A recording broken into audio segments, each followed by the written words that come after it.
I had an affair with my husband's business partner. His wife found out and sent the evidence to everyone we know. For 8 months, I thought I was having a secret affair with Daniel. Then his wife found the texts, the photos, the hotel receipts, everything. She didn't just tell my husband.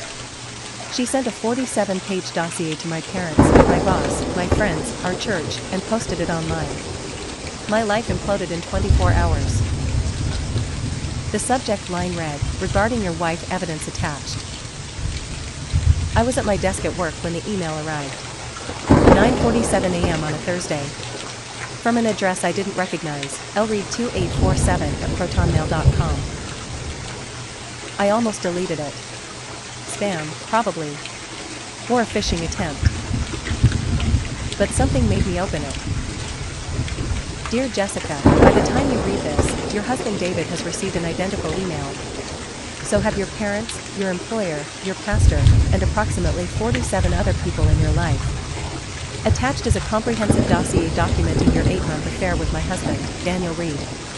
Everything is verified, timestamped, and includes screenshots, hotel receipts, GPS data, and photographs. You destroyed my marriage. I'm returning the favor. Lauren Reed. My hand started shaking. I clicked on the attachment. A PDF file. 47 pages. The first page was a table of contents. Evidence of extramarital affair between Jessica Miller and Daniel Reed. Table of contents. Section 1. Text message evidence. Pages 2 to 15. Section 2. Email correspondence. Pages 16 to 22. Section 3. Hotel records and receipts. Pages 23 to 28. Section 4. Photographic evidence. Pages 29 to 35. Section 5. GPS location data. Pages 36 to 42. Section 6. Timeline summary. Pages 43 to 47. I opened Section 1. Text messages between me and Daniel. Thousands of them. Screenshots organized by date. Messages I'd sent. I miss you so much. I can't stop thinking about yesterday. Daniel's response, me too. Same time next week? I'll book the room. More messages, I think I'm falling in love with you. I'm already there. We'll figure this out. We'll leave them. Every text. Every private note. Every intimate detail. All there. All documented. All about to be seen by everyone I knew. My phone started ringing. My mother. Then my father. Then David. Then my boss. All at once. All within seconds of each other. I answered David's call with trembling hands. Did you get it? His voice was cold. Emotionless. Nothing like the man I'd married. David, I can explain. Can you explain 8 months? Can you explain 47 hotel visits? Can you explain fucking my business partner in rooms I probably paid for? I'm so sorry. I'm filing for divorce. Today. Don't come home. I'm changing the locks. Your stuff will be at your parents' house by tonight. Don't contact me except through attorneys. He hung up. My desk phone rang. My boss's extension. Jessica, I need you in my office. Now. Drop a comment with where you're listening from. If you think the consequences were fair, hit that like button. If you think Lauren went too far, tell me why in the comments. And subscribe. To understand how I ended up with my life destroyed by a 47-page dossier, you need to understand how it started. I met Daniel at David's company holiday party. David had co-founded a tech startup with Daniel 3 years into our marriage. They were best friends since college. The company was successful, annual revenue over $5 million. This is my wife, Lauren, Daniel said, introducing a petite woman with sharp eyes and a sharper handshake. She's in cybersecurity. She keeps our home network more secure than Fort Knox. I should have paid more attention to that detail. And you must be Jessica, Lauren said. David talks about you all the time. Did he? because David barely talked to me at all anymore. He worked 70-hour weeks. Came home exhausted. Fell asleep on the couch. Our sex life had died 2 years ago. Our conversations were about bills, schedules, and whose turn it was to take out the trash. We've been married 9 years. No kids, we've been waiting until the business was stable. Now the business was stable, but we weren't. Daniel, go. Daniel was different. He was charming at the party. Asked me questions. Listened to my answers. Made me laugh. When I mentioned I'd been learning photography, he spent 20 minutes talking to me about cameras and composition while David networked across the room. You should join the photography club I'm in, Daniel said. We meet Tuesday nights. It's very casual. Just hobbyists. That sounds fun, I said. Lauren appeared beside him. Ready to go? Yeah, let me grab our coats. As they left, Daniel turned back and smiled at me. Just a smile. But something about it made my heart skip. I joined the photography club 2 weeks later. Daniel and I started staying after meetings to talk. Just talk, at first. About photography. About life. About feeling invisible in our marriages.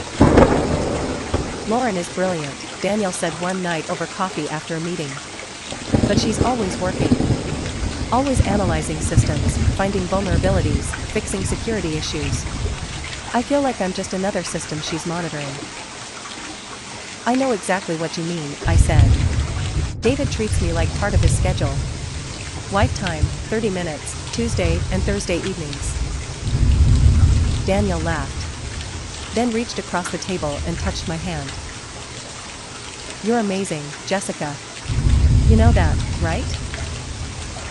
I should have pulled my hand away. Should have said thank you and gone home. Should have worked on my marriage instead of looking for validation elsewhere. Instead, I left my hand under his. You make me feel seen, I whispered. You are seen, he said. By me. 3 weeks later, we kissed in his car after a photography club meeting. 2 weeks after that, we had sex in a hotel room downtown. And for 8 months, I lived 2 lives. Tuesday nights were a photography club, they were hotel rooms with Daniel.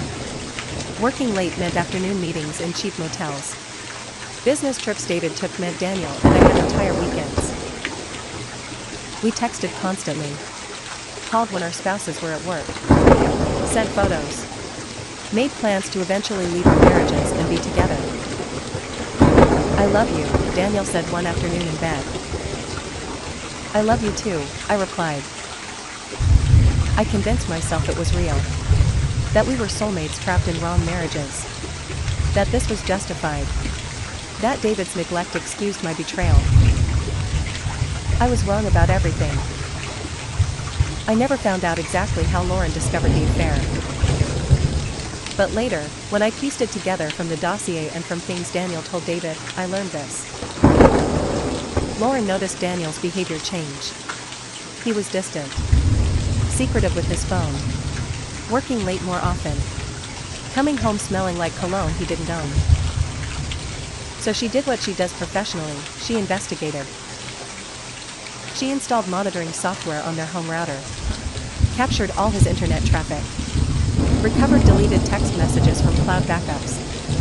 Used GPS data from their family's location sharing app to map everywhere Daniel had been. Cross-referenced his locations with hotel records. Found receipts in his email. She spent 2 months collecting evidence before confronting him. 2 months of watching her husband lie to her face while she documented every detail. When she finally confronted Daniel, she already had everything. How long? She asked him. What are you talking about? She pulled out a printed spreadsheet. 47 hotel visits over 8 months. Dates, times, locations, costs. All highlighted and annotated. How long? Daniel broke down. Told her everything. About me. About the affair. About the plan to eventually leave our spouses. Lauren didn't scream. Didn't cry. Didn't throw things. She nodded calmly. Thank you for being honest. Then she went to her office and spent the next 48 hours creating the dossier. 47 pages of evidence. Every text message. Every email. Every hotel receipt with our names on it. GPS coordinates showing our phones at the same locations. Photographs of us entering hotels together. Timestamps proving we were together when we told our spouses we were elsewhere. She organized it professionally. Table of contents. Section headers. Citations. It looked like a legal brief. Because Lauren wasn't just angry. She was methodical. And she was about to destroy both of our lives. By 10:30 a.m., less than an hour after I received Lauren's email, I was sitting in my boss's office. Gerald Patterson was the senior partner at Patterson & Associates, a conservative law firm where I worked as a paralegal. I'd been there for 6 years. Good performance reviews. On track for a promotion. Jessica, I've received some very disturbing information this morning, Gerald said, his face grim. A printed copy of the dossier sat on his desk. Mr. Patterson, I can explain. Can you explain engaging in an extramarital affair while employed at this firm? It's personal. It has nothing to do with my work. Everything has to do with your work here. This firm represents corporate clients with strict moral standards. We have a reputation to uphold. And your employment contract has a morality clause. Morality clause. I'd signed it 6 years ago and never thought about it again. You're firing me? Effective immediately. HR will escort you to collect your personal items. Your final paycheck will be mailed to you. But Mr. Patterson, I need this job. I can't. You should have thought of that before you engaged in behavior incompatible with this firm's values. I'm sorry, Jessica.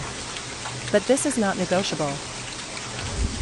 20 minutes later, I was walking out of the building with a box of my desk items and no job.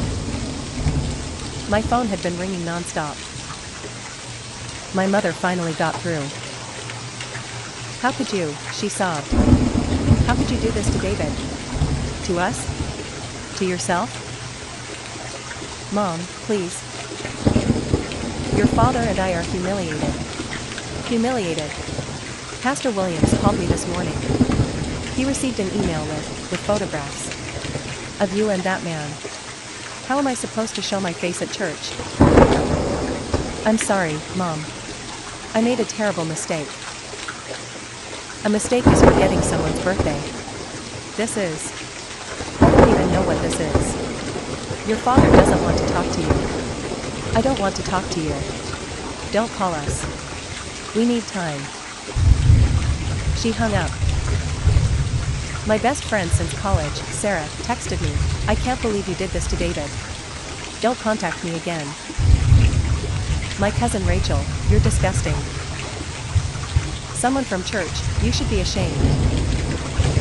Messages poured in. Friends, acquaintances, people I barely knew. All of them had received the dossier. All of them had seen the texts, the photos, the evidence of my betrayal. By noon, I was sitting in my car in a parking lot, unemployed, with nowhere to go.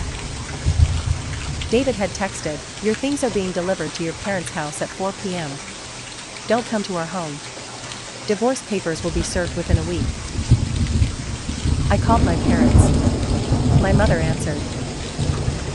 Mom, David is sending my stuff to your house. Can I please come stay with you? Just for a few days while I figure things out? Silence. Then, Jessica, your father and I have talked about this. We can't. Pastor Williams called us. Half the congregation has seen that document. We can't show our faces at church. We can't support what you did. I know I messed up, but I'm your daughter. You are our daughter.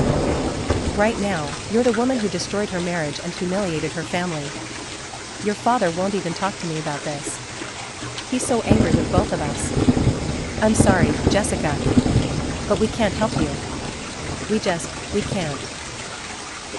Mom, please. Where am I supposed to go? I don't know, honey. I really don't. She hung up, crying. When I called back, my father answered and immediately blocked my number. I sat there in my car, in a parking lot, with no job, no home, no family support, and a 47-page document destroying my reputation circulating among everyone I'd ever known. My phone buzzed. An email from someone I didn't know. Subject: found your dossier online. I clicked. Lauren had posted the entire dossier on a public blog. With our full names. Daniel Reed. Jessica Miller. Searchable. Indexed by Google. Anyone who searched my name would find it. Future employers. Future friends. Future anything. My life was over. And it had taken less than 24 hours. I spent the first night in a cheap motel. Paid with my credit card because I had no cash. The next morning, I checked my bank accounts. David had already moved all joint funds to his personal account. Legal, since he'd filed for divorce. I had $847 in my personal checking account. That was it. My parents refused to take my calls. I tried calling Sarah, my best friend of 15 years. She answered. Sarah, please. I need someone to talk to. I know I messed up, but... You didn't mess up, Jessica. You had an 8-month affair with your husband's best friend and business partner. You lied to everyone. You destroyed David. And you humiliated yourself. I don't know who you are anymore. I'm still me. I made a mistake. No. The Jessica I knew wouldn't have done this. That person is gone. Don't call me again. She blocked my number. I called Daniel. He answered on the first ring.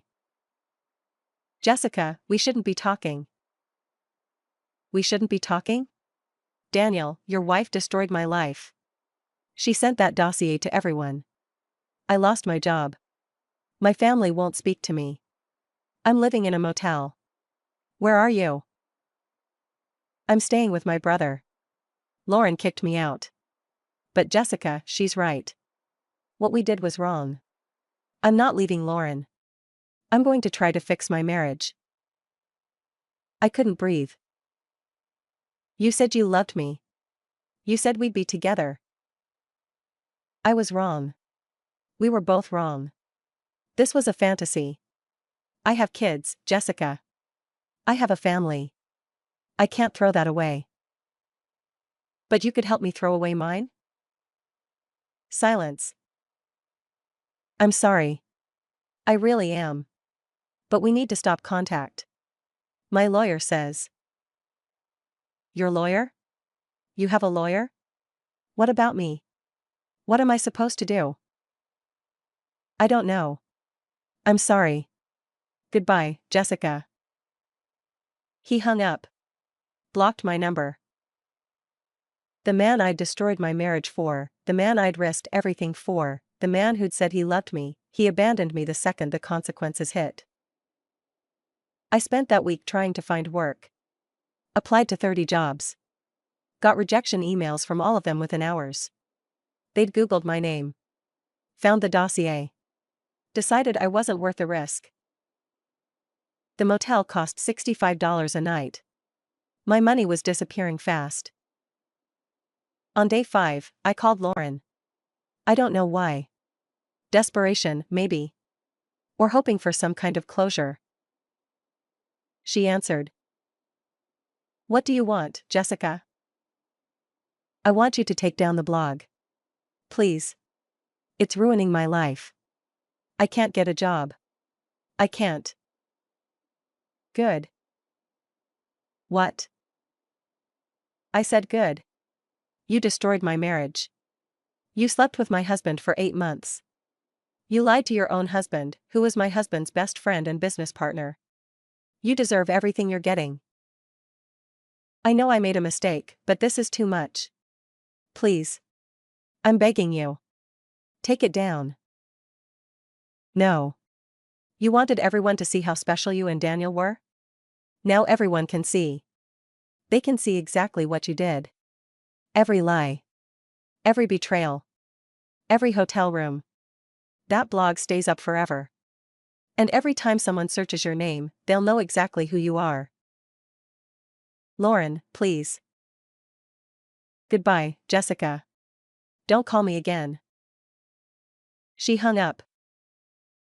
And the blog stayed up. 2 weeks after the dossier went out, I was homeless. My $847 had run out. I couldn't afford the motel anymore. I'd applied to 127 jobs. Got 3 interviews. All ended the same way. We Googled your name. We found some concerning information online. That was a personal matter. It has nothing to do with my work. We're going to go with other candidates. I slept in my car for 2 weeks. Showered at a gym I could barely afford. Ate at food banks. David's divorce papers arrived. He was asking for everything. The house, the savings, even my car since it was in both our names. His attorney was ruthless. Your client committed adultery, David's lawyer wrote. She has no grounds to request any marital assets. I couldn't afford an attorney. I represented myself. Signed away everything just to end it.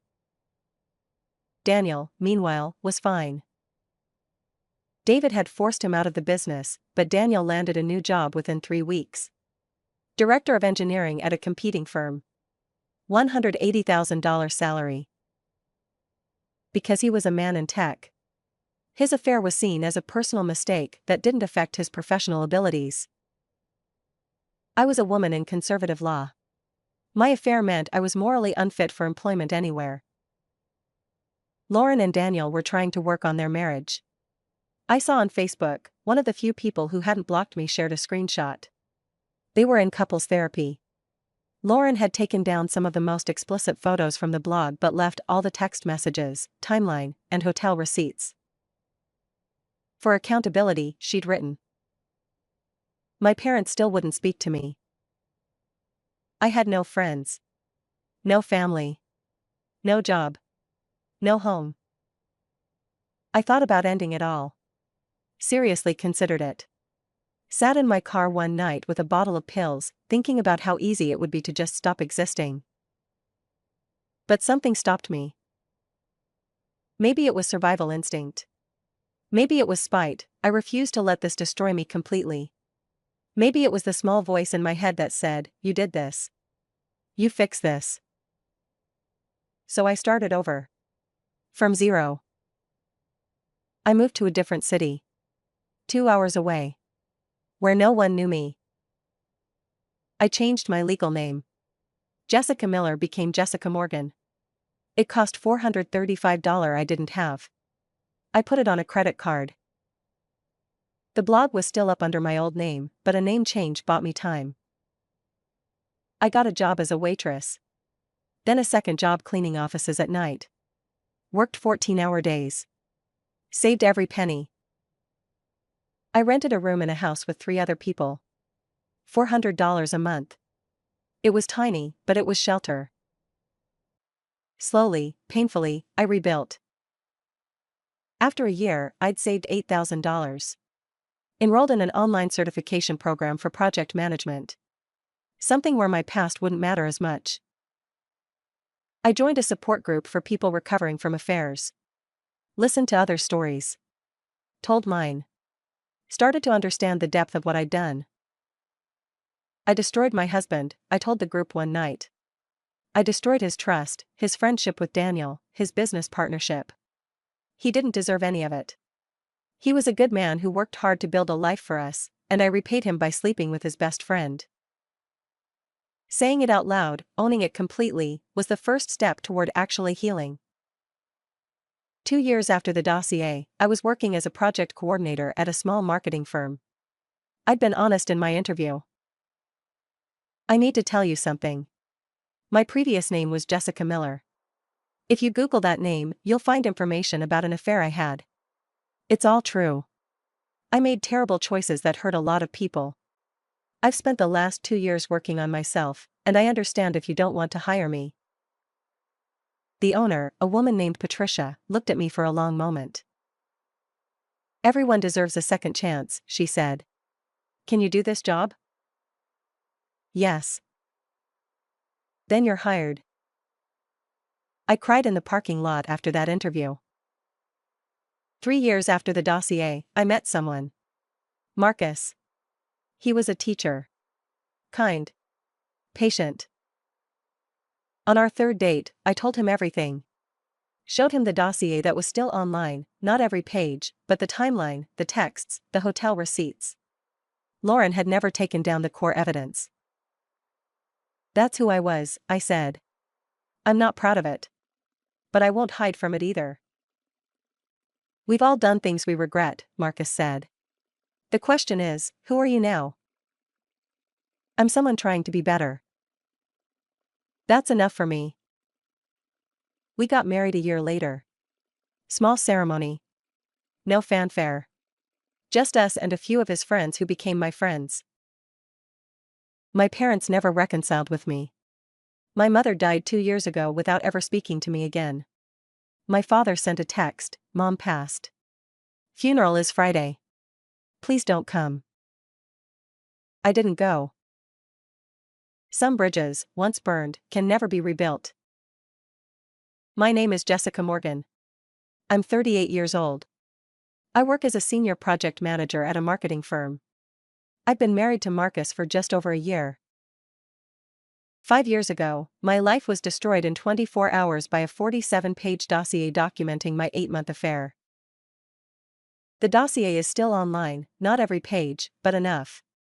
The timeline, the texts, the hotels. Lauren never took down the core evidence. If you search Jessica Miller affair, it's the first result. Thousands of people have read it. I legally changed my name, but I can't change the past. David remarried a few years ago. Has a baby daughter. I saw the announcement on social media. He looks happy. He deserves to be. Daniel and Lauren stayed together. Went through intensive couples therapy. I heard through the grapevine that they're doing okay. Their kids are teenagers now. I tried to reach out to David once, 2 years after the divorce, to apologize properly. He never responded. I don't blame him. Daniel sent me a message on Facebook last year. Jessica, I know it's been years. I just wanted to say I'm sorry for my role in everything. I was a coward. I let you take the fall while I walked away. That wasn't fair. I hope you found peace. I read it. Deleted it. Never responded. What would I say? That I forgave him? I don't. That I'm glad he apologized? I'm not. An apology 5 years later, after I'd lost everything and rebuilt from nothing, meant nothing. People ask me sometimes, Marcus's friends, my coworkers who don't know my history, do you have any regrets? Yes. Everything about that affair. I regret not working on my marriage when I felt neglected. I regret seeking validation from someone else instead of communicating with David. I regret every lie, every hotel room, every text message. I regret hurting David. Hurting Lauren. Destroying friendships and trust and years of shared history. But most of all, I regret not understanding the consequences until they destroyed me. The affair lasted 8 months. The consequences lasted forever. I live with that every day. Was Lauren's punishment too harsh? That's not for me to say. I destroyed her marriage. She destroyed my life. Maybe that's fair. Maybe it's not. What I know is this. Actions have consequences. And sometimes, those consequences are permanent. I have a good life. #the business partner.